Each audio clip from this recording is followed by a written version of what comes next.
Dapatkan koleksi buku karya Ustadz Dr. Ariful Bahri Hafizahullahu Ta'ala. Dan miliki segera buku ulama mazhab dan manhaj. Wa asyhadu anna Muhammadan 'abduhu wa rasuluhu la nabiyya ba'da amma ba'd. Ya ayyuhalladzina amanu taqullaha haqqa tuqatih wa la tamutunna illa wa antum muslimun.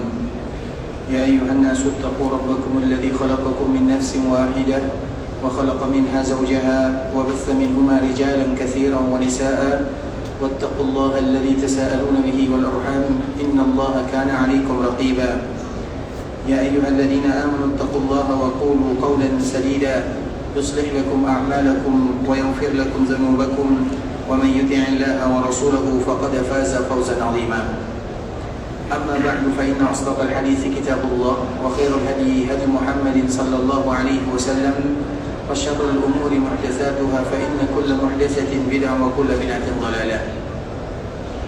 Ikhwatul Islam, saudara kaum muslimin, para tetamu Allah rahimani wa rahimakumullah. Alhamdulillah, Allah Subhanahu wa taala kembali memberikan kesempatan dan kesehatan kepada kita bersama untuk bisa duduk di dalam masjid Rasulullah sallallahu alaihi wasallam dalam rangka mendengarkan ayat-ayat Allah ataupun hadis-hadis Rasulullah sallallahu alaihi wasallam. Karena merupakan di antara nikmat yang sangat luar biasa setelah nikmat iman dan nikmat Islam adalah bagaimana kita mempertahankan iman dan Islam, dan tidak ada cara yang paling indah untuk mempertahankan keduanya kecuali dengan dekat kita dengan ayat-ayat Allah Subhanahu wa taala dan juga hadis-hadis Rasulullah sallallahu alaihi wasallam. Maka sejatinya kaum muslimin, mereka tidak menjauhkan diri dari ayat-ayat Allah dan juga hadis-hadis Rasulullah sallallahu alaihi wasallam agar iman senantiasa mekar di dalam jiwa dan raga, agar mereka senantiasa istiqamah di dalam agama Allah Subhanahu wa taala. Kemudian salawat beriringkan salam semoga senantiasa tercurahkan buat junjungan alam Nabi kita yang mulia, uswah dan qudwah kita bersama, Muhammad bin Abdullah sallallahu alaihi wasallam. Rasulullah sallallahu alaihi wasallam sebagaimana yang selalu kita sebutkan, di antara salah satu namanya adalah Nabiur Rahmah atau yang kita kenal dengan Al-Marhamah, yaitu seorang Nabi yang betul-betul sayang kepada kita sebagai umatnya. Dan di antara salah satunya, ikhwatul Islam, adalah hadis yang dibawakan oleh sahabat Abdullah bin Amr bin As radhiyallahu ta'ala anhu ketika dia menceritakan bagaimana keadaan Nabi sallallahu alaihi wasallam di malam hari. Dan kita tahu Nabi sallallahu alaihi wasallam adalah orang yang paling banyak meneteskan air mata. Nabi sallallahu alaihi wasallam tidak melewatkan satu hari kecuali Nabi sallallahu alaihi wasallam menangis di sana. Dan di antara salah satu tangisan Nabi sallallahu alaihi wasallam penyebabnya adalah senantiasa menginginkan kemuliaan untuk umatnya. Nabi sallallahu alaihi wasallam betul-betul bermohon, bermunajat kepada Allah Azza wa Jalla.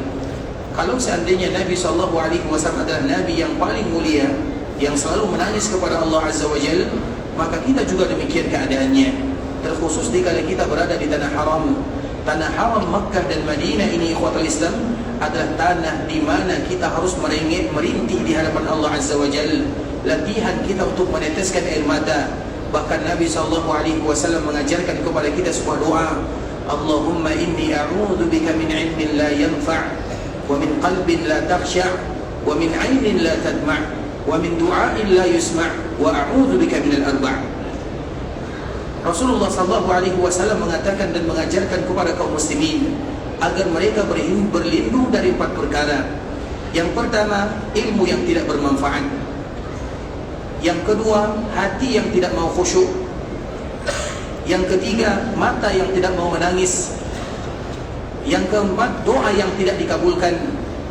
Dan Nabi sallallahu alaihi wasallam kembali menekankan doa ini dengan mengatakan wa a'udzu bika minal arba'. Dan aku bermohon kepadamu ya Allah, jauhkan aku dari 4 perkara ini. Allahumma inni a'udzu bika min ilmin la yanfa' wa min qalbin la takhsha' wa min 'ainin la tadma' wa min du'a'in la yusma' wa a'udzu bika minal arba'. Ada yang hafal? Ada? Allahumma inni a'udzu bika min ilmin la yanfa', dari ilmu yang tidak bermanfaat, wa min qalbin la takhsha', dari hati yang tidak mau khusyuk, wa min 'ainin la tadma', mata yang tidak mau menangis, Wa min du'ain la yusma', doa yang tidak didengarkan, artinya tidak diijabah. Kemudian diulang lagi, wa a'udzu bika minal arba', aku berlindung kepadamu ya Allah dari 4 perkara ini. Sehingga akan kita temukan Nabi adalah orang yang paling lembut hatinya, paling mudah menangis. Dan salah satu tangisan Nabi sallallahu alaihi wasallam penyebabnya adalah kita sebagai umatnya. Artinya Nabi senantiasa memikirkan kita bersama. Salah satunya adalah hadis yang dibawakan oleh sahabat Abu Dzar, dan juga dalam riwayat yang lain dibawakan oleh sahabat Abdullah bin Amr bin As radhiyallahu taala anhuma. Dan ini dikeluarkan oleh, bisa jadi Imam Muslim, Imam Ibnu Abi Syaibah, begitu juga Imam Al-Baihaqi dan juga imam-imam yang lainnya. Ketika Nabi sallallahu alaihi wasallam berada di malam hari, dan kita senantiasa menyebutkan bahawa salat malam itu wajib bagi Nabi sallallahu alaihi wasallam, sebagaimana pembahasan sebelumnya telah kita jelaskan. Nabi tidak pernah meninggalkan salat malam. Kemudian ikhwatul Islam, suatu ketika Nabi sallallahu alaihi wasallam membaca 2 ayat yang sangat indah. Bahkan di dalam riwayat yang lain, Nabi sallallahu alaihi wasallam mengulang, bahkan di dalam sujudnya Nabi mengulang ayat ini. Padahal hukum asal ikhwatul Islam, kita tidak boleh membaca ayat di dalam salat atau di dalam sujud atau di dalam rukuk. Tapi kalau seandainya ayat tersebut adalah doa, maka boleh dibaca. Seperti misalnya dikala sujud, karena dikala sujud itu dianjurkan bagi kita berdoa, bukan membaca Al-Quran. Misalnya dikala kita sujud, kita membaca Rabbana atina fid dunya hasanah wa fil akhirati hasanah wa qina adzabannar. Boleh atau tidak? Kenapa boleh? Padahal kita tidak boleh baca ayat Al-Quran. Bukankah itu bagian daripada ayat Al-Quran? Kenapa kita berani mengatakan itu boleh? Hah? Bukankah itu ayat Al-Quran? Tapi tujuan kita dikala membaca ayat ini adalah berdoa kepada Allah Azza wa Jalla. Itulah yang dilakukan oleh Nabi sallallahu alaihi wasallam. Ada suatu ayat ikhwatul Islam yang diulang oleh Nabi sampai datangnya waktu subuh. Dan kalimat ini juga telah dibacakan oleh Nabi sebelumnya, yaitu Nabi Isa alaihi salam. In tu'adzibuhum fa innahum ibaduk wa in taghfir lahum fa innaka antal azizul hakim. Ayat ini berada di akhir surah Al-Maidah. Dan Nabi SAW senantiasa membacanya sampai artinya itu diulang oleh Nabi SAW. Nabi SAW mengatakan atau membaca doa ini, in tu'adzibuhum fa innahum ibaduk, dan Nabi sambil menangis. Bukan satu kali dibaca oleh Nabi sampai subuh. In tu'adzibuhum fa innahum ibaduk, ya Allah, kalau seandainya engkau mengazab umatku, ketahuilah mereka itu adalah hambamu. Wa in taghfir lahum, kalau seandainya engkau berikan ampunan kepada mereka, maka engkau betul-betul zat yang maha perkasa dan maha bijaksana. Diulang oleh Nabi sampai ikhwatul Islam, karena Nabi SAW mengulang dan mengulangnya. Allah Subhanahu wa taala mengutus malaikat Jibril. Wahai Jibril, coba engkau datang kepada Muhammad dan tanyakan kepadanya, mayubiki. Wahai Jibril, datanglah kepada Muhammad, kenapa dia menangis? Dan Allah tahu kenapa Nabi menangis. Tapi Allah ingin memberitahukan kepada kita melalui malaikat Jibril. Ingin ada perantara antara Allah dengan malaikat Jibril, karena memang Jibril adalah perantara antara Nabi dengan Allah Azza wa Jalla. Kemudian dikala Jibril datang bertemu dengan Nabi SAW, maka Jibril menyampaikan pertanyaan tersebut dan bertanya, wahai Muhammad, apa yang membuat engkau menangis? Apa jawaban Nabi SAW? Ummati, umatku yang membuat aku seperti ini.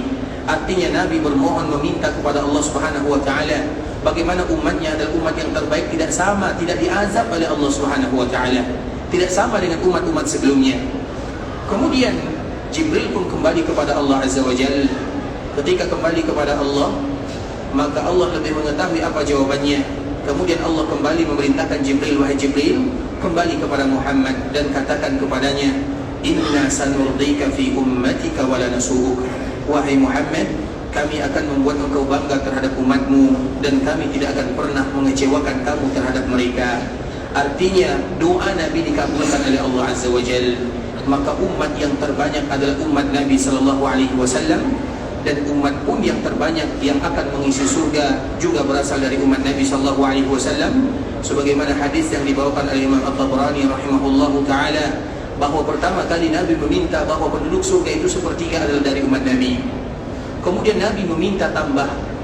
Kalau sepertiga ikhwatul Islam itu terlalu sedikit bagi umat Nabi SAW, ditambah, dan pada akhirnya maka keluarlah keputusan dari Rabbul Izzati wal Jalalah bahwa di dalam surga itu terdapat 120 barisan.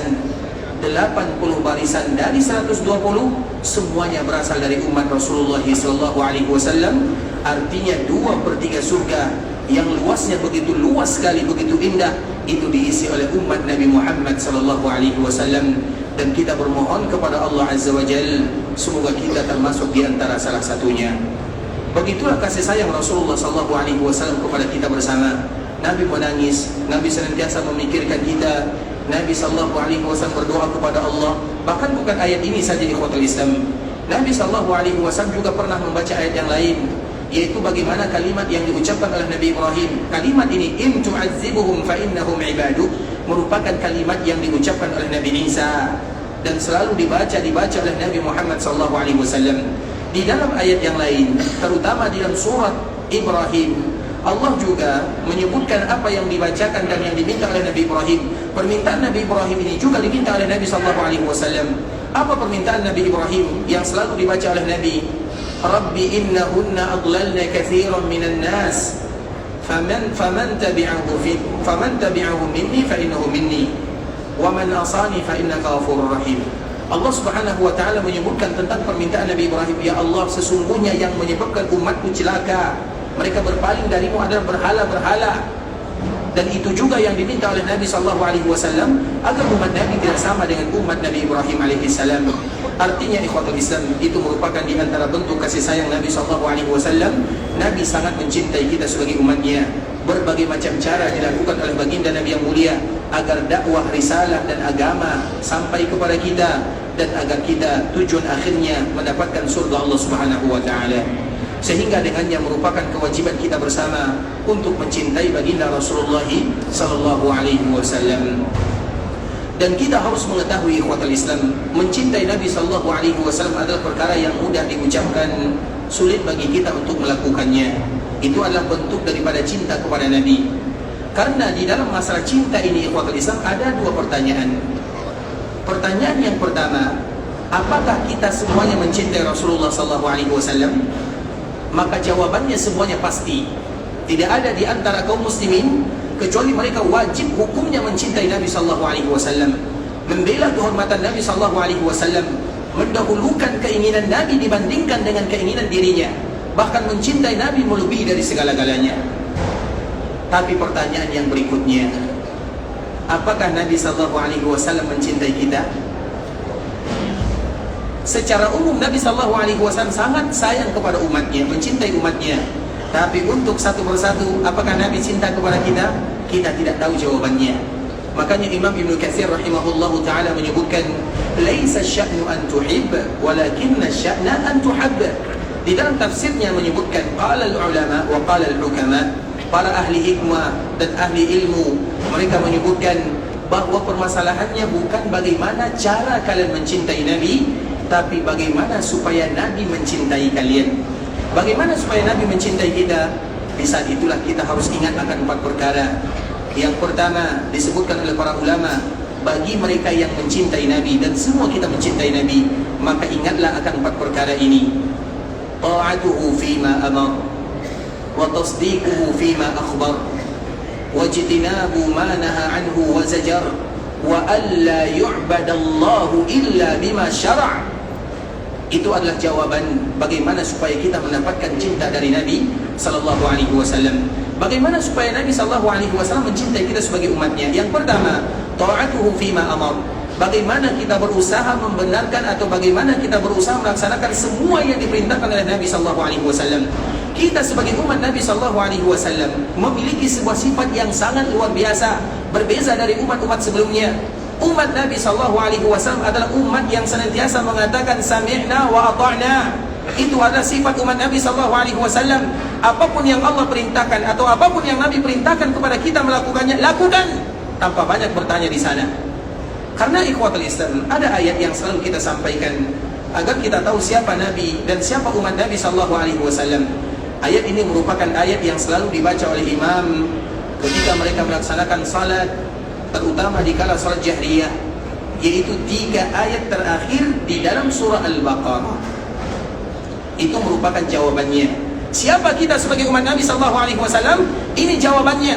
umat yang apabila ada perintah dan aturan Allah Azza wa Jal atau ada perintah dari Nabi SAW tanpa banyak bertanya, tapi mereka yang mereka dahulukan adalah bagaimana mereka berusaha melaksanakannya. Karena itu adalah bukti kita cinta kepada Nabi SAW.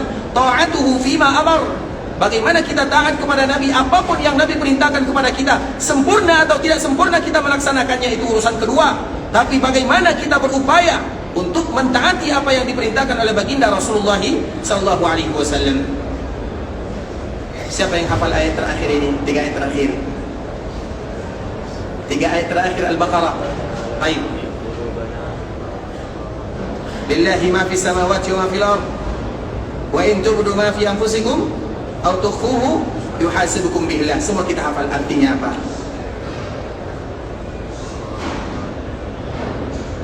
Lillahi ma fis samawati wa ma fil ard. Sesungguhnya milik Allah apa yang ada di langit dan apa yang ada di bumi. Baik, lanjutannya. Wa in tubdu ma fi anfusikum. Apa artinya? Ingat tapi lupa ya. Baik, masyaallah, barakallahu fiik. Allah yahfazukum. Nanti ayatnya, hadisnya ada di sini. Cari nanti ya, baca ya. Baik, barakallahu fiik. Allah yahfazukum. Masyaallah. Syakarallahu lakum. Tapi qaul Islam, lillahi ma fis samawati wa ma fil ard. Wa in tubdu ma fi anfusikum aw tukhfuhu yuhasibukum bihillah. Ayat ini ikhwatul Islam adalah ayat yang berat sekali kalau kita tahu artinya. Tapi ayat ini ringan karena kita tidak tahu maknanya. Itu saja perbezaannya.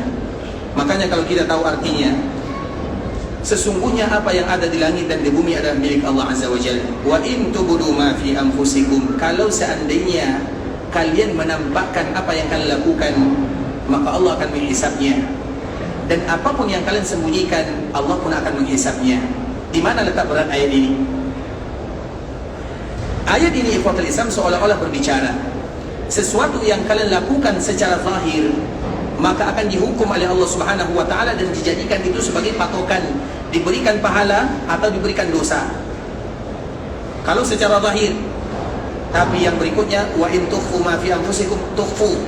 Kalau seandainya kalian menyembunyikan sesuatu di dalam hati kalian, maka itu pun akan dihisap dan dihitung oleh Allah Subhanahu wa taala. Dan kita tahu ikhwatul Islam, jiwa kita, jiwa manusia di dalam hatinya, di dalam pemikirannya lebih banyak menilai positif atau negatif. Positif atau negatif? Negatif. Innan nafsa la'ammaratun bisu. Kita belum melakukannya misalnya. Kalau seandainya aku bisa, aku akan melakukan ini, misalnya dosa ini atau dosa itu. Baru ada di dalam hati, baru terbayangkan dalam pemikiran. Maka kalau sudah demikian keadaannya, Allah sudah menghitung sebagai dosa. Berat atau tidak? Berat ikhwatul Islam, itu adalah sesuatu yang sangat berat sekali. Apapun yang terbayangkan dalam akal pemikiran, baru terbayangkan saja atau lewat di dalam hati, maka itu sudah dihisab oleh Allah Subhanahu wa taala semuanya tanpa terkecuali. Dan itulah makna daripada ayat ini. Sehingga ayat ini ketika turun ikhwatul Islam, para sahabat mereka mengetahui apa maknanya, apa maksudnya. Kemudian mereka datang kepada Rasulullah SAW dan mengadukan, ya Rasulullah, ada ayat yang diturunkan oleh Allah Azza wa Jalla. Nabi bertanya, ayat yang mana? Ayat yang berat bagi kami ya Rasulullah, berat sekali. Karena kalau seandainya kita melakukan suatu dosa dengan amal perbuatan, kemudian dihisab oleh Allah, biasa. Tapi sesuatu yang ada dalam hati belum kita lakukan, itu bukan biasa. Misalnya kita berdosa, kita lakukan dosa, kemudian dihisab oleh Allah, itu sesuatu yang jelas. Tapi ada yang ada di dalam hati, baru terpikirkan dalam pikiran, kemudian kita memikirkan sesuatu yang tidak baik, kemudian langsung dihisab dan ditulis dosa oleh Allah, maka itu bukan yang ringan. Kalau seandainya demikian, tidak ada di antara kita yang selamat. Karena jiwa kita ini lebih kepada negatifnya. Dan itu sesuai dengan firman Allah Azza wa Jalla yang tadi telah kita bacakan. Kemudian apa yang terjadi ikhwatul Islam? Para sahabat datang kepada Nabi SAW, kemudian mengadukan akan beratnya ayat ini. Apa kata Nabi SAW? Nabi tidak memberikan kecuali marah kepada para sahabat yang datang. Apa kata Rasulullah? Kalian itu jangan pernah sama dengan umat-umat yang lainnya. Bagaimanapun berat aturan Allah Azza wa Jalla, atau bagaimanapun dahsyat ayat yang Allah Subhanahu wa taala turunkan, jangan kalian sama dengan umat sebelumnya. Bagaimana umat sebelumnya? Umat sebelumnya juga mendapatkan ujian sama dengan umat Nabi Muhammad SAW. Tapi rata-rata mereka gagal di dalam mentaati Allah dan Rasulnya. Dan Allah abadikan di dalam Al-Quran, wa qalu sami'na wa asaina. Mereka senantiasa mengucapkan kami dengar akan wahyu dari Allah Azza wa Jal, kami dengar utusan Allah Azza wa Jal, tapi kami tidak mau melakukannya. Itu ungkapan umat-umat terdahulu. Makanya Nabi mengatakan, jangan kalian katakan sebagaimana yang dikatakan oleh umat sebelumnya, tapi katakanlah sami'na wa ata'na. Ketika mendengarkan arahan dari Nabi SAW, semua sahabat yang tadi datang bertanya kepada Nabi, mengadukan akan beratnya ayat ini, maka mereka berbondong-bondong mengatakan sami'na wa ata'na. Kami dengar dan kami akan taat. Walaupun ayat ini berat, kami akan dengar dan kami akan taat. Ketika mereka mengucapkan kalimat ini, maka Allah turunkan ayat berikutnya. Amanar rasulu bima unzila ilaihi min rabbih wal mu'minun. Apa sambungannya? Kullun amana billahi wa malaikatihi. Kullun, semuanya. Amana billahi wa malaikatihi wa kutubihi wa rusulihi la nufarriqu baina ahadin min rusulihi wa qalu sami'na wa ata'na. Dari mana ayat ini turun, ikhwatul Islam? Karena Nabi SAW memberikan nasihat kepada umatnya, jangan kalian ucapkan sebagaimana yang diucapkan oleh umat sebelumnya. Seberat apapun perintah Allah Azza wa Jal, tetaplah ungkapan sami'na wa ata'na. Maka Allah turunkan ayat ini, wa qalu sami'na wa ata'na. Kemudian dikala kalian tidak sanggup melakukannya, katakanlah ghufranak, ya Allah ampunkan kami. Kami tidak sanggup, tapi ampunkan kami. Setelah kita mengucapkan sami'na wa ata'na ghufranaka rabbana wa ilaikal masir. Karena bagaimanapun kami pasti akan kembali kepadamu, dan dikala kami kembali kepadamu, engkau pasti bertanya kepada kami, kalian beribadah atau tidak? Kalian melakukannya atau tidak? Itu adalah pertanyaan dari Allah Azza wa Jalla kepada semua hambanya. Kemudian ikhwatul Islam, setelah para sahabat mengucapkan sami'na wa ata'na, maka turunlah ayat terakhir.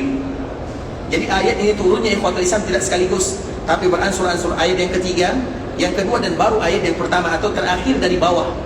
Maka Allah pun mengatakan la yukallifullahu nafsan illa wus'aha.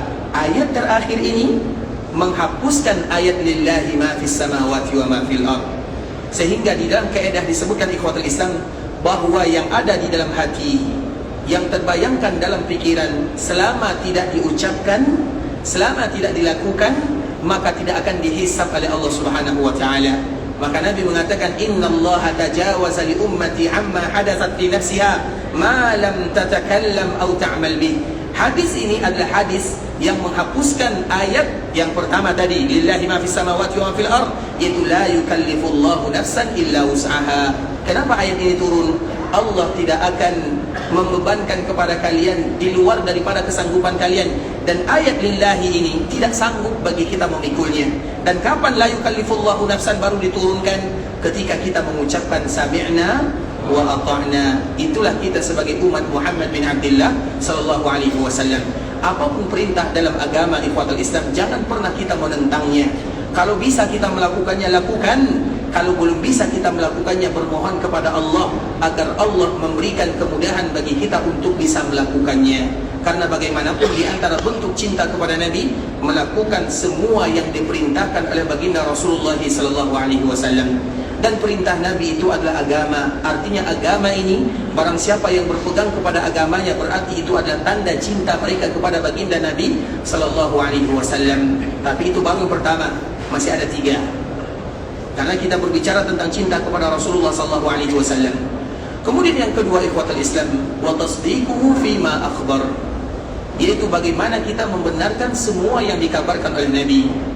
Kaum muslimin, setiap kali mereka mendengarkan hadis-hadis Nabi SAW, selama hadis tersebut merupakan hadis yang sabit, hadis yang benar, jalur yang tepat, sanadnya jelas, maka di antara kewajiban yang harus mereka lakukan adalah membenarkan semuanya. Masuk akal atau tidak itu urusan kedua.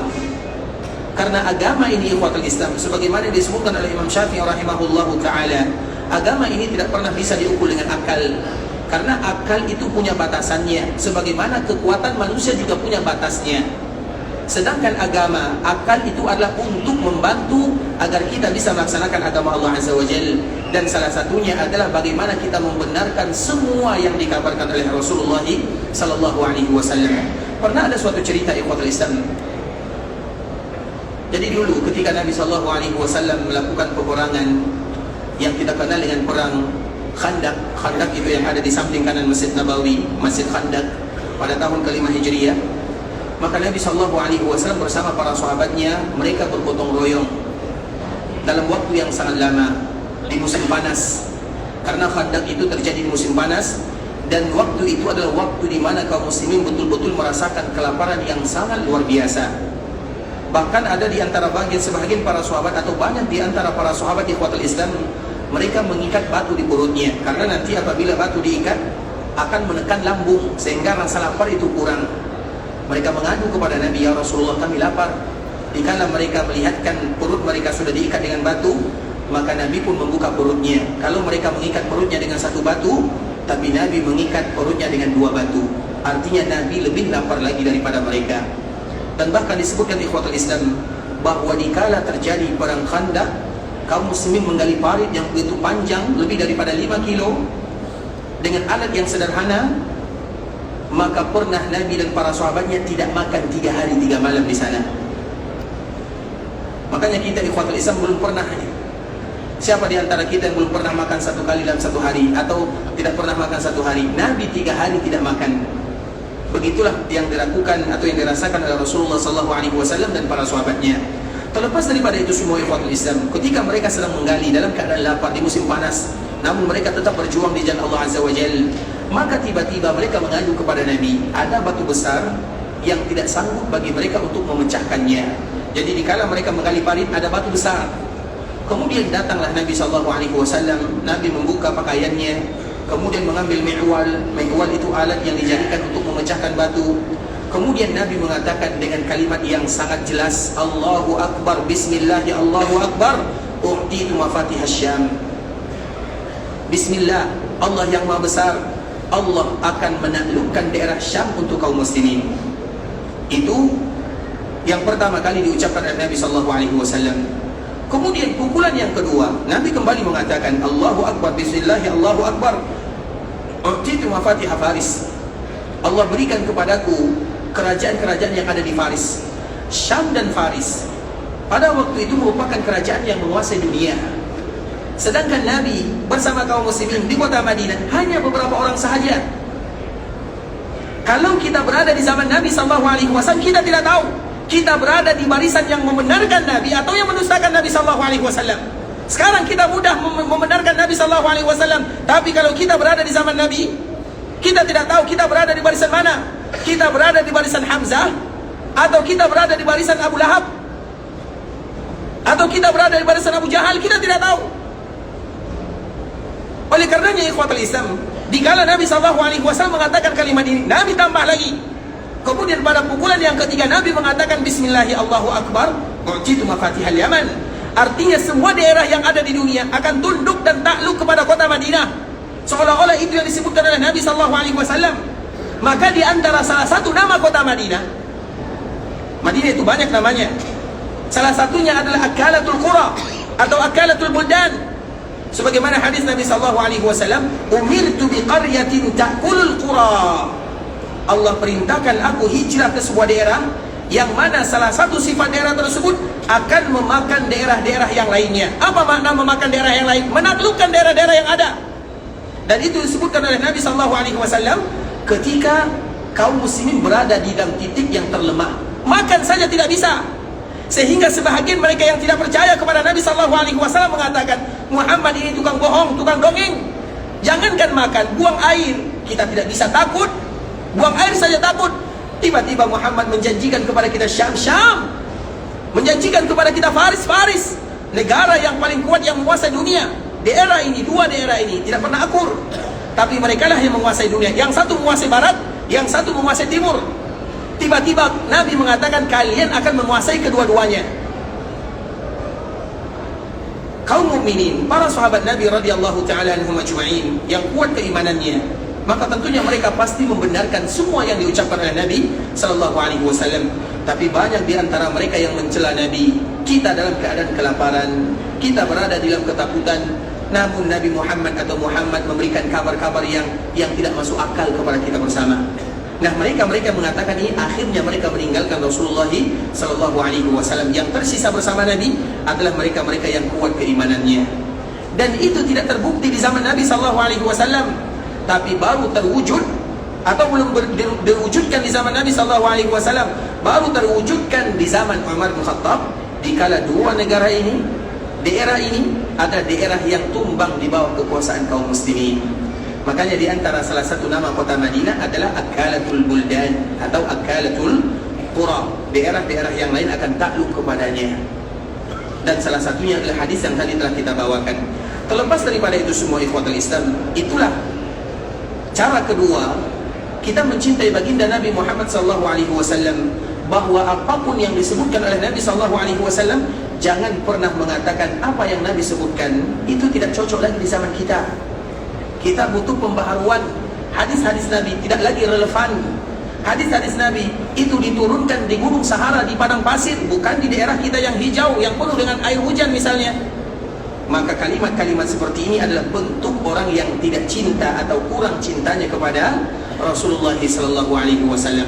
Sehingga ikhwatul Islam, apapun yang disebutkan oleh Nabi SAW, apapun yang disampaikan oleh Nabi SAW, selama itu merupakan wahyu dari Allah Azza wa Jalla, maka di antara salah satu kewajiban kaum muslimin adalah taat kepada Nabi dan membenarkan apa yang disampaikan oleh Nabi. Mereka bisa menerima dengan akal atau tidak, bukan urusan. Yang penting mereka wajib membenarkan semua yang disampaikan oleh Rasulullah SAW. Dan itu adalah bentuk cinta kita kepada Rasulullah SAW.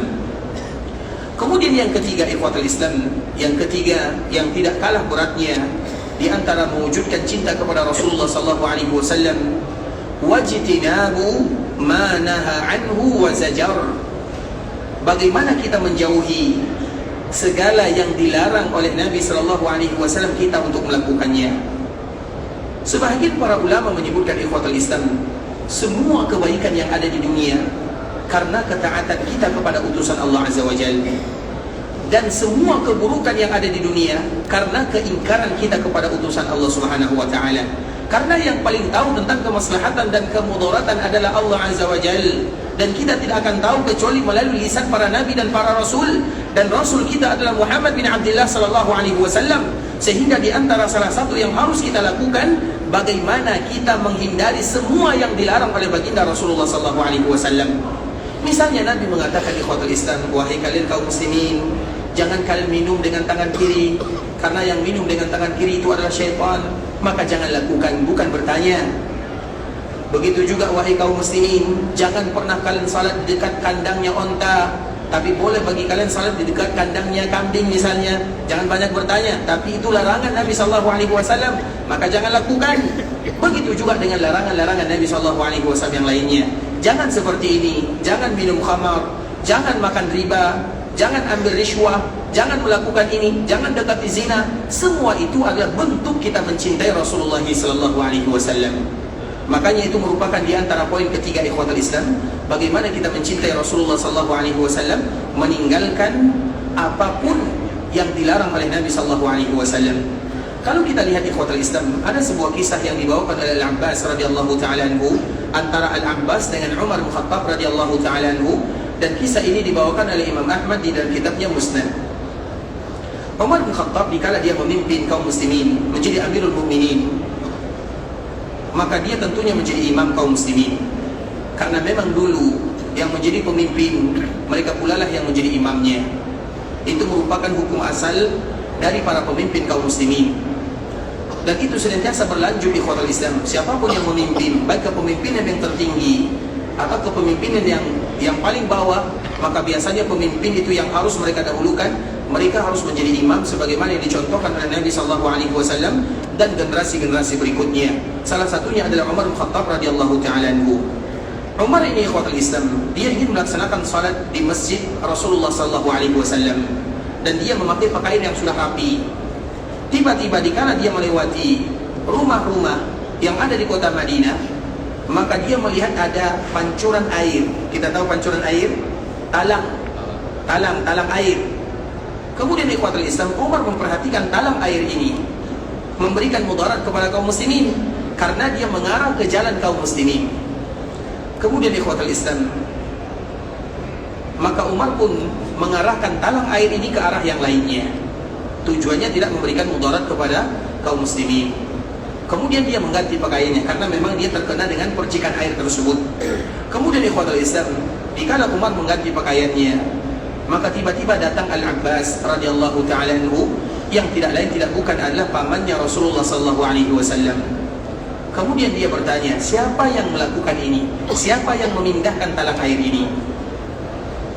Maka dikatakan bahwa yang memindahkannya adalah Umar bin Khattab radhiyallahu ta'ala anhu. Maka Al-Abbas mengatakan kepada Umar, wahai Umar, tidakkah kamu tahu bahwa yang membuat talang air seperti ini adalah Muhammad bin Abdullah sallallahu alaihi wasallam, Nabi yang melakukannya. Kemudian apa yang terjadi ikhwatul Islam? Maka Umar langsung bergegas mendengarkan bahwa Nabi yang melakukannya. Dia langsung gemetaran, dia takut, dia merubah-rubah apa yang telah dilakukan oleh Nabi sallallahu alaihi wasallam. Padahal itu hanya urusan dunia, hanya urusan talang air saja.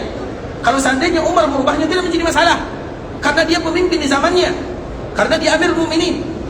Tapi dia mendengarkan bahwa Nabi yang telah melakukan dan meletakkan talang air seperti ini, Nabi yang memasangnya. Maka dia langsung berjalan, bergegas. Kemudian apa kata Umar bin Khattab kepada Al-Abbas radhiyallahu ta'ala anhu, wahai Al-Abbas, naik ke atas punggungku, injak pundakku, kemudian perbaiki talang dan hadapkan ke tempat yang dulu dipasang oleh Rasulullah sallallahu alaihi wasallam. Artinya itu perkara dunia ikhwatul Islam. Bagaimana mereka tidak mau beralih dari apa yang telah dilakukan oleh Rasulullah sallallahu alaihi wasallam, karena memang begitulah bentuk kecintaan kepada Rasulullah sallallahu alaihi wasallam. Kita berusaha semaksimal mungkin melakukan apa yang Nabi lakukan, meninggalkan apa yang Nabi larang, membenarkan apa yang Nabi perintahkan. Itu saja kewajiban kita sebagai kaum muslimin. Makanya terkenallah istilah dengan al-iqtida.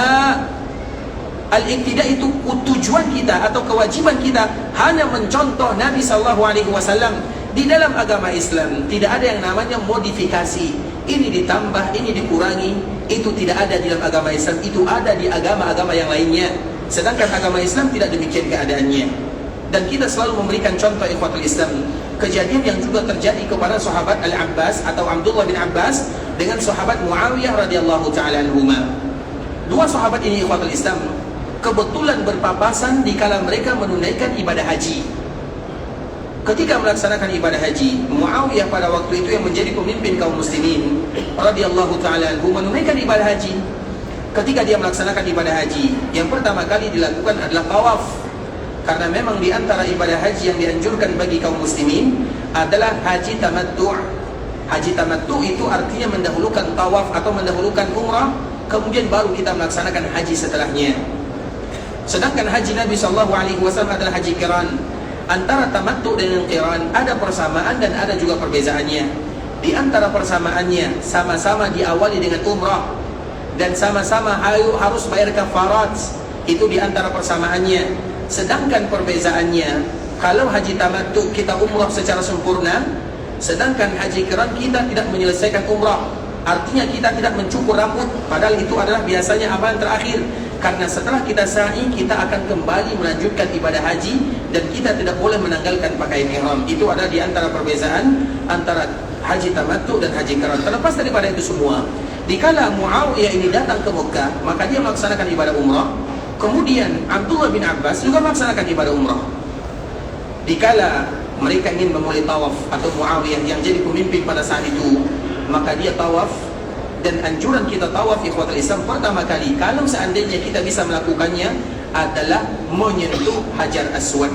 Itu merupakan di antara sunnah Nabi sallallahu alaihi wasallam. Makanya kalau ada di antara kita yang berkeinginan menyentuh Hajar Aswad, itu dilakukan di awal kita akan melakukan tawaf. Kalau seandainya kita bisa melakukannya. Tapi kalau seandainya kita tidak sanggup melakukannya, lakukanlah, peganglah, ciumlah kapanpun Allah memberikan kemudahan kepada kita untuk melakukannya. Karena ini merupakan simbol kaum muslimin yang melaksanakan ibadah. Yang pertama kali mereka lakukan adalah memegang Hajar Aswad atau menciumnya. Sehingga dikala kita berpapasan dengan Hajar Aswad, yang harus kita lakukan pertama adalah menciumnya, kalau kita bisa melakukannya. Kalau tidak bisa, maka mencium apa yang menyentuh Hajar Aswad. Misalnya kita berusaha menyentuh Hajar Aswad, kemudian kita tidak berhasil, hanya saja tangan kita menyentuhnya, maka ciumlah tangan kita. Kalau pakaian kita menyentuhnya, ciumlah pakaian kita.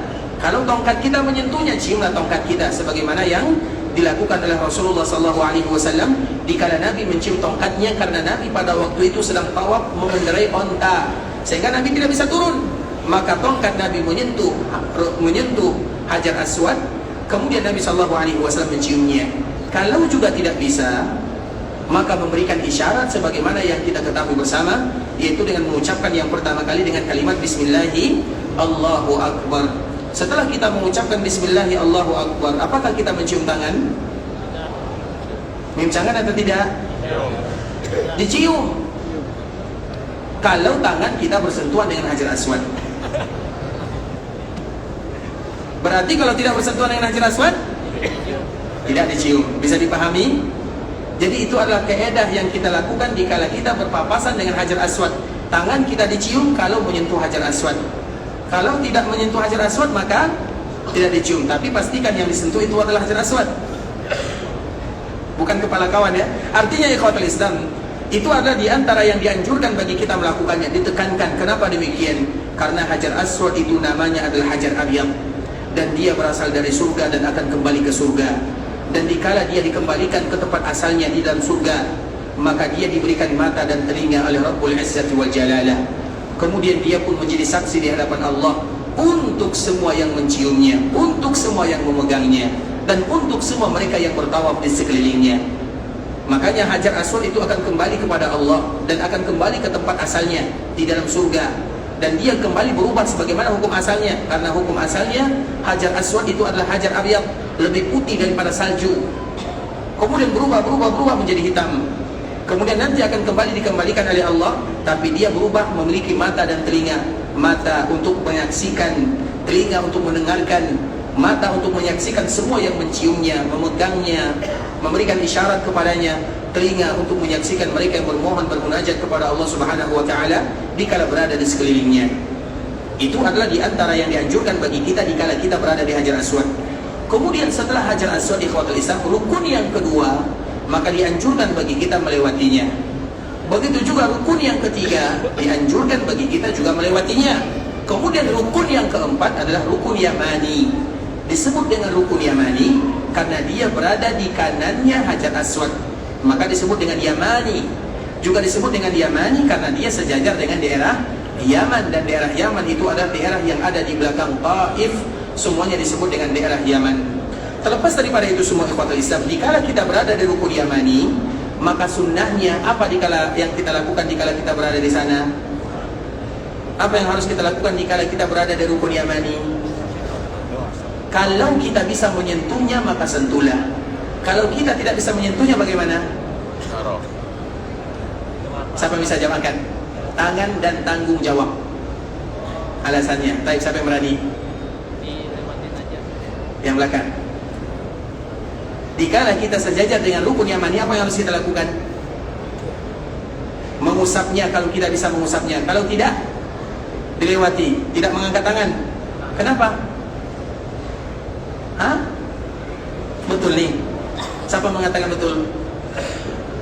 Betul. Masya Allah, barakallahu fiik, Allah yang bisa dikirimkan, Masya Allah, syakarallahu lak. Jadi rukun Yamani itu ikhwatul Islam, kewajiban kita dikala kita sejajar dengannya.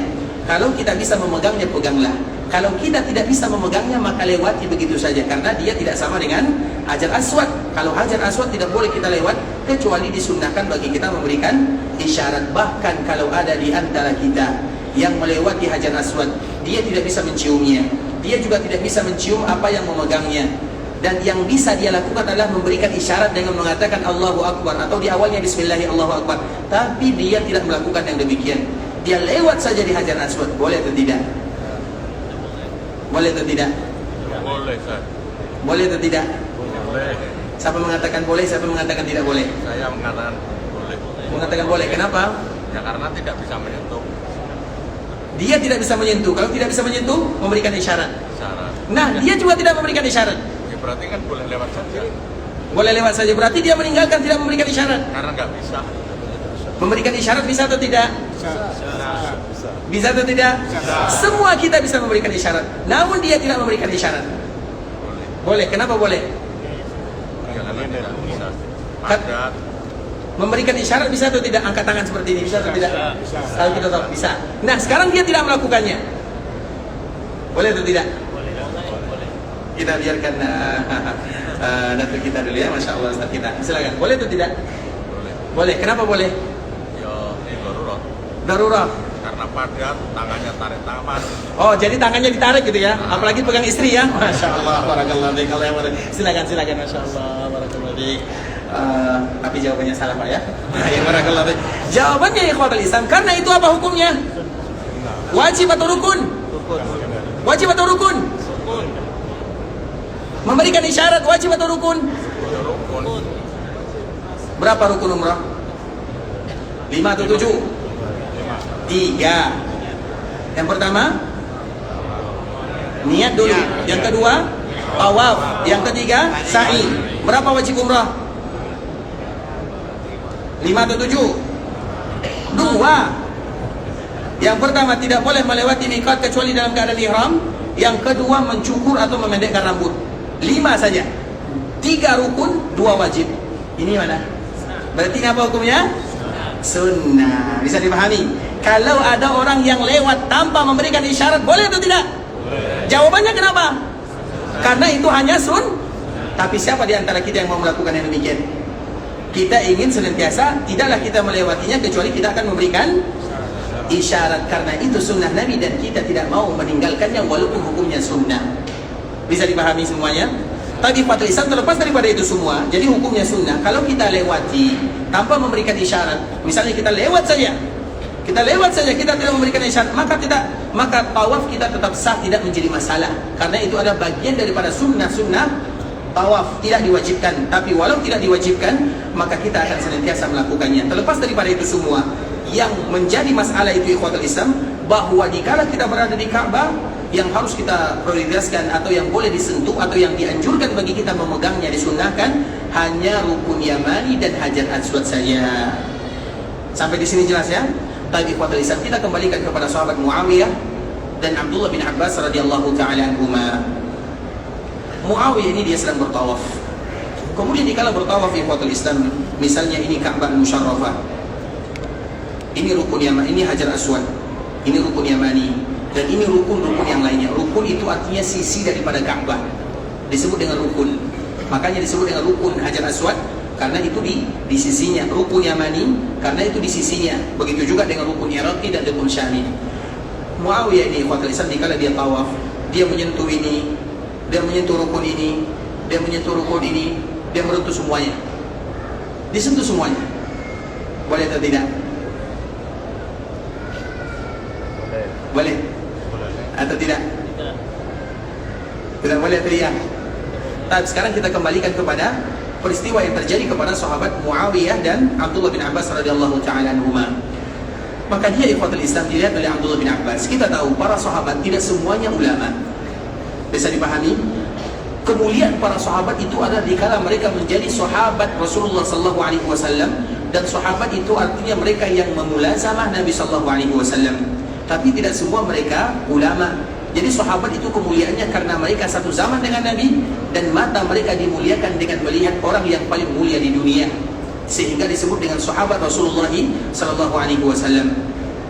Sehingga para sahabat Nabi tidak dituntut bagi mereka untuk mengetahui semuanya. Artinya ada di antara mereka yang tahu, ada di antara mereka yang tidak tahu.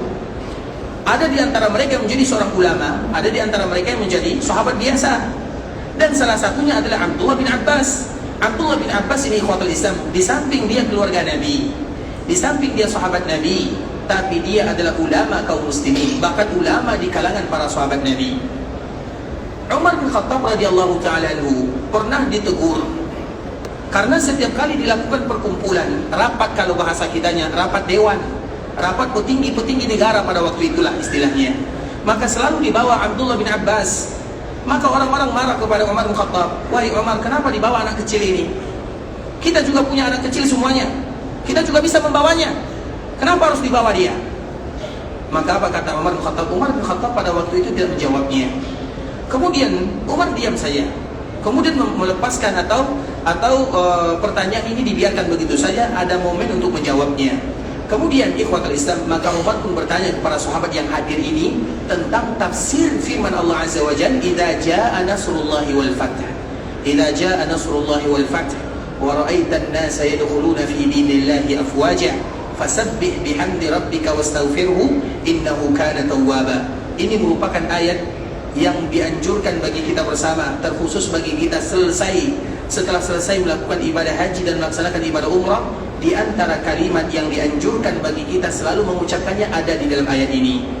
Apa kalimat yang dianjurkan bagi kita mengucapkannya? Fasabbih bihamdi rabbika wastaghfirhu. Itu adalah kalimat yang harus diulang oleh mereka yang datang ke sini. Fasabbih, bertasbihlah. Apa kalimat tasbih? Subhanallahi, subhanallahi wa bihamdi. Apa kalimat istighfar? Wa astaghfirullah wa atubu ilaih. Maka dua kalimat ini tidak boleh dilewatkan oleh kaum muslimin, terutama di kala mereka beribadah kepada Allah dan di kala mereka datang ke tanah haram Makkah dan Madinah. Subhanallahi wa bihamdi, astaghfirullah wa atubu ilaih. Subhanallahi wa bihamdi, astaghfirullah wa atubu ilaih, sesuai dengan ayat ini. Kemudian Umar bin Khattab bertanya kepada sahabat yang lainnya, siapa di antara kalian yang bisa memberikan tafsir ayat ini? Maka semua yang ada memberikan tafsirannya. Memang tafsirnya jelas ya ikhwatul Islam, bahwa Allah berikan pertolongan kepada Nabi SAW, terutama dikala terjadi Fatuh Mekah. Kemudian dengan pertolongan Allah, semua mereka masuk dalam agama Islam secara berbondong-bondong. Tafsiran para sahabat dikala ditanya oleh Umar bin Khattab, maka semua jawabannya sama, karena memang itu tafsirannya. Kemudian tiba-tiba apa kata Umar? Wahai kamu Abdullah, yaitu Abdullah bin Abbas, sahabat kecil yang tadi dianggap remeh oleh sahabat yang lainnya. Wahai kamu Abdullah, apa tafsiran ayat ini? Maka jawaban Abdullah lain dari yang lain. Abdullah mengatakan, ayat ini adalah tanda ajal Nabi akan dijemput oleh Allah Subhanahu wa taala. Tanda ajal Nabi sudah dekat. Mengapa demikian? Ketika pertolongan sudah datang dan Nabi tidak ada lagi pekerjaannya kecuali bertasbih dan beristighfar, maka tentunya itu merupakan di antara tanda Nabi akan meninggalkan dunia untuk selama-lamanya. Ketika para sahabat yang tadi mendengarkan tafsiran daripada Abdullah bin Abbas, maka baru di sana mereka sadar ternyata anak ini bukan anak sembarangan dan dialah ulamanya dunia. Makanya kalau ada tafsiran dari Abdullah bin Abbas, sami'na wa ata'na. Karena memang dia didoakan oleh Nabi SAW. Dan memang doa Nabi, kita tahu doa Nabi adalah doa yang memberikan keberkahan kepada siapapun yang didoakan. Dan salah satu orang yang mendapatkan doa Nabi adalah para pembantunya. Kita selalu mengatakan yang demikian, ikhwatul Islam. Pembantu Nabi rata-rata anak kecil. Anas bin Malik, Abdullah bin Abbas, kemudian sahabat yang lainnya Rabi'ah dan sahabat-sahabat yang lainnya, mereka rata-rata adalah pembantu Nabi dan setiap dari mereka punya keberkahan dari doa Nabi SAW.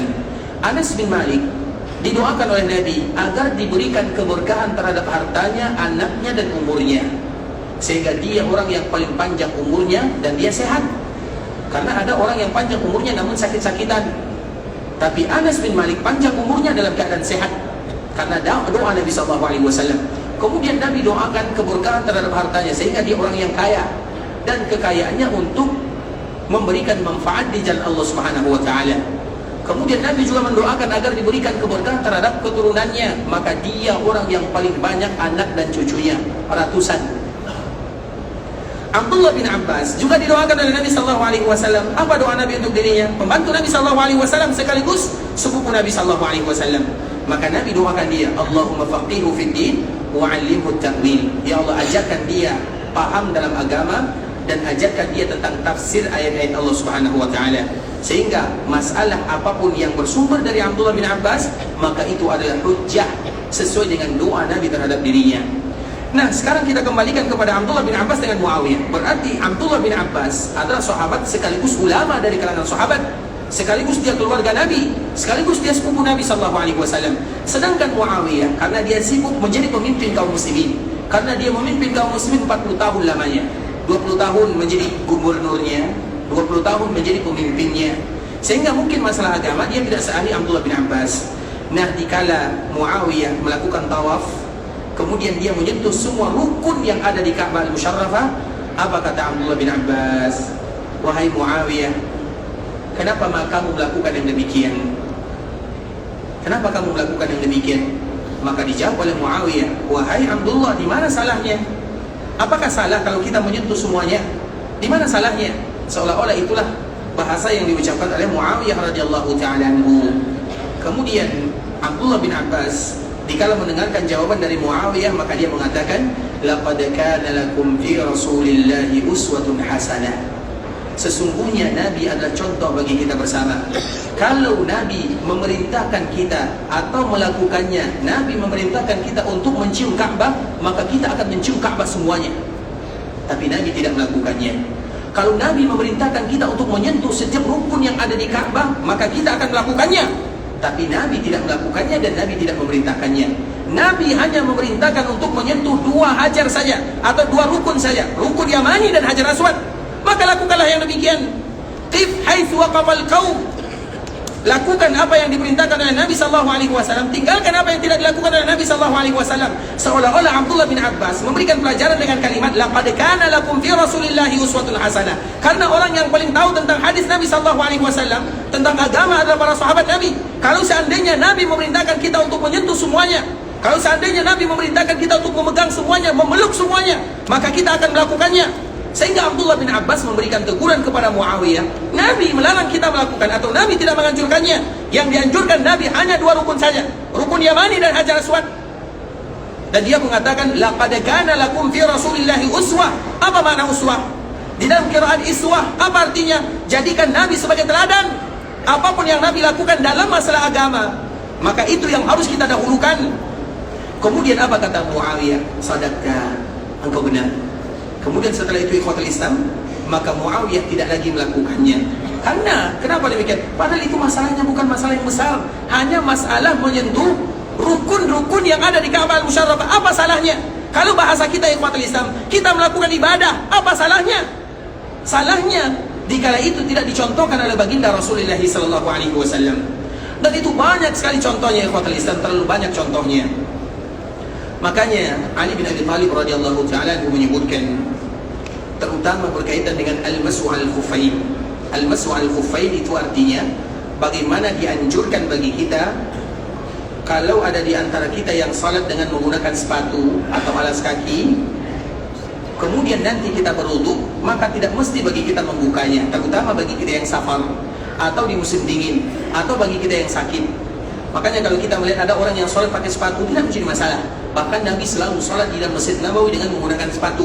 Tidak pernah Nabi menanggalkannya karena keadaan yang ada pada waktu itu. Sehingga hukum ini masih berlaku. Apabila ada orang yang salat dengan menutup kakinya karena misalnya di musim tertentu atau karena sakit, maka tidak menjadi masalah. Nanti dikala mereka berwudu, maka cukup membersihkannya atau mengusapnya. Misalnya dia menggunakan sepatu yang akan dia jadikan salat, atau menggunakan kaos kaki misalnya yang akan dia jadikan untuk salat, kemudian dia tidak mau menanggalkannya karena musim dingin, maka di antara salah satu sunnah Nabi, jangan menanggalkan, tentunya dengan syarat dan ketentuan. Ketika dia berwudu, dibasuh mukanya, kemudian dibasuh tangannya 3 kali, mukanya 3 kali, kanan dan kiri, kemudian diusap kepalanya, kemudian yang kakinya hanya sekedar dibasuh saja dari atasnya, seperti ini, istilahnya seperti ini. Kemudian Ali bin Abi Thalib mengatakan, kalau seandainya lau kana ad-dinu bir-ra'yi lakana asfalul khuffi aula bil mas'i min a'la. Kalau seandainya agama itu yang didahulukan adalah perasaan atau logika atau akal manusia, dikala kita akan mengusap sepatu ini, yang semestinya harus diusap yang bawah atau yang di atas? Yang bawah. Kenapa? Karena yang bawah kotor. Tapi tidak demikian anjuran Nabi. Nabi memerintahkan yang diusap itu yang bagian atas. Kenapa demikian? Karena ini adalah agama Allah Subhanahu wa ta'ala, bukan agama kita. Kewajibannya adalah bagaimana kita melakukan apa yang dilakukan oleh Nabi, meninggalkan apa yang ditinggalkan oleh Nabi dalam urusan agama. Makanya kalau kita lihat para sahabat ikhwatul Islam, bukan hanya urusan agama, urusan dunia, mereka akan berusaha mencontoh Rasulullah SAW. Bahkan Umar bin Khattab atau Abdullah bin Umar radhiyallahu ta'ala anhu, dalam masalah buang hajat, dalam masalah berhenti, dia akan berhenti. Misalnya Nabi melaksanakan ibadah haji dan umrah, kemudian Nabi berhenti di suatu tempat, maka dia ketika melaksanakan haji dan umrah, dia akan berhenti di tempat Nabi berhenti. Bahkan yang lebih lagi, dia akan buang air di mana tempat Nabi buang air dulu. Coba bayangkan, saking dia ingin mengikuti dan mencontoh Rasulullah SAW. Walaupun yang seperti ini tentunya masalah berlebihan, tapi itu dilakukan oleh sahabat Abdullah bin Umar radhiyallahu ta'ala anhu. Namun yang menjadi pelajaran bagi kita bersama, bahwa kita semuanya mencintai Rasulullah SAW. Dan cinta kepada Nabi tidak semudah yang kita ucapkan. Cinta kepada Nabi harus ada pembuktian. Cinta kepada Nabi dengan melakukan apa yang Nabi perintahkan. Cinta kepada Nabi dengan membenarkan apa yang Nabi kabarkan. Cinta kepada Nabi dengan meninggalkan apa yang Nabi larang. Cinta kepada Nabi, bagaimana kita beribadah kepada Allah lewat jalur Nabi sallallahu alaihi wasallam. Karena kita tidak akan bisa beribadah kepada Allah kecuali dengan apa yang telah dianjurkan dan yang telah diperintahkan oleh Rasulullah sallallahu alaihi wasallam. Maka hendaklah kaum muslimin setiap kali mereka beribadah, mereka belajar bagaimana ibadah yang dilakukan oleh Nabi sallallahu alaihi wasallam.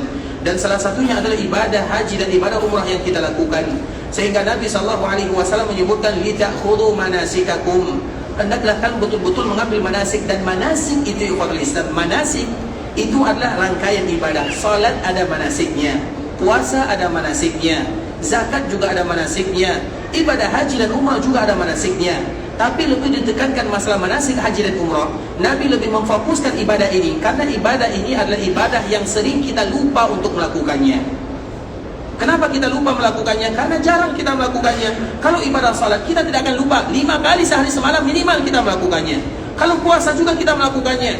Kalau zakat kita juga melakukannya. Tapi kalau ibadah haji dan umrah itu hanya diwajibkan bagi mereka yang mampu, dan yang tidak mampu lebih banyak daripada yang mampu. Makanya Nabi menekankan litakhudhu manasikakum, sehingga kalimat manasik itu lebih ditekankan kepada ibadah haji dan umrah. Nah, apa kata Nabi sallallahu alaihi wasallam? Litakhudhu, ambil. Seperti begitu juga dengan salat Nabi sallallahu alaihi wasallam. Sallu kama raaitumuni. Salatlah kalian sebagaimana kalian melihat aku salat. Bagaimana kita melihat Nabi salat? Tentunya dengan belajar agama Allah Subhanahu wa taala, mempelajari hadis-hadis Nabi sallallahu alaihi wasallam. Karena dengan yang demikian adalah bentuk kita mencintai Rasulullah sallallahu alaihi wasallam. Jadi mencintai Nabi sallallahu alaihi wasallam ikhwatul Islam, ada tanggung jawab yang harus kita lakukan. Mencintai Nabi harus kita belajar agama Nabi. Mencintai Nabi harus kita mempelajari sejarah Nabi. Mencintai Nabi berusaha menerapkan apa yang Nabi perintahkan. Mencintai Nabi bangga dengan agama yang Nabi bawa. Mencintai Nabi sallallahu alaihi wasallam mengagungkan dan memuliakan Nabi dan orang-orang yang dimuliakan oleh Nabi. Mencintai Nabi, mencintai semua yang dicintai oleh Nabi sallallahu alaihi wasallam. Mencintai Nabi adalah dengan belajar agama Allah Subhanahu wa taala. Itu semuanya masuk dalam kalimat cinta. Sehingga dari situlah bagi kita yang mengatakan cinta kepada Nabi, dan semua kita akan mengatakan kalimat ini, tinggal kewajiban kita bagaimana mewujudkan cinta yang hakiki kepada baginda Muhammad bin Abdullah sallallahu alaihi wasallam. Karena cinta tanpa ada bukti ibarat bertepuk sebelah tangan, tidak ada manfaatnya. Begitu juga cinta kepada Nabi. Makanya 2 pertanyaan ini. Pertama, dari kita pasti mencintai Nabi. Tapi dari Nabi, apakah Nabi mencintai fulan dan fulan? Belum tentu sampai dia menerapkan apa yang tadi telah dia sampaikan, atau apa yang tadi telah kita sampaikan. Ta'atuhu fima amar, wa tasdiquhu fima akhbar, wa jitinabu ma naha anhu wa zajar, wa la yu'badallahu illa bima syara'. Dan kita ketahui ikhwatul Islam, mencintai Nabi sallallahu alaihi wasallam di antara hadis yang paling mulia disampaikan oleh sahabat Anas bin Malik, bahwa di antara kegembiraan yang luar biasa dirasakan oleh kaum muslimin hasil daripada cinta mereka bersama Nabi adalah agar Allah kumpulkan mereka bersama Rasulullah sallallahu alaihi wasallam.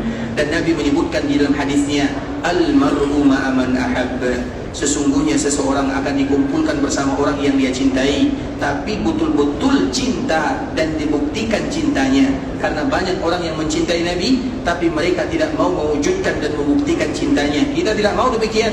Kita mencintai Nabi dan mewujudkan bukti cinta kita kepada Nabi SAW. Dan tujuan kita tidak lain tidak bukan adalah bagaimana kita bisa bersama Rasulullah SAW di dalam surga.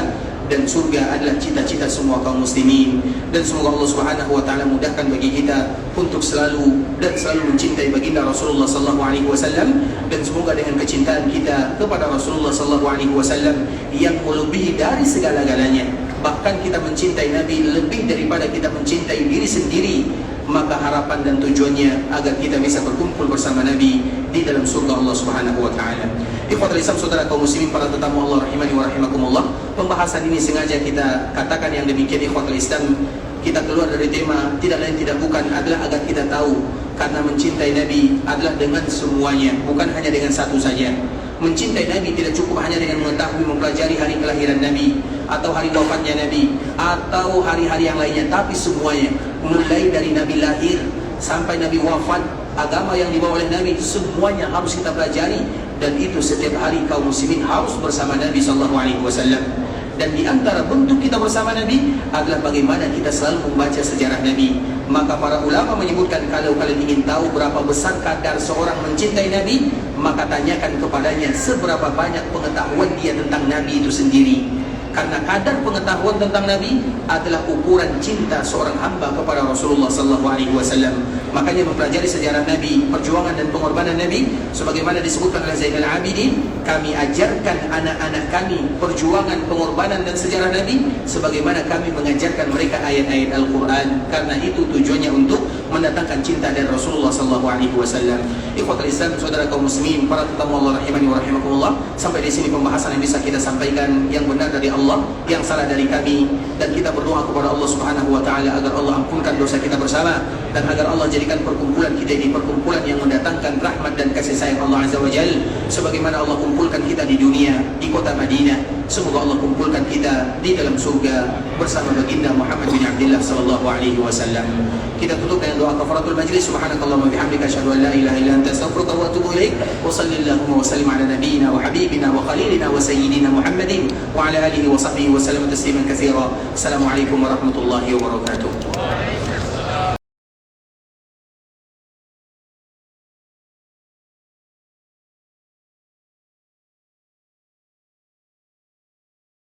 يا عبادي الذين أسرفوا على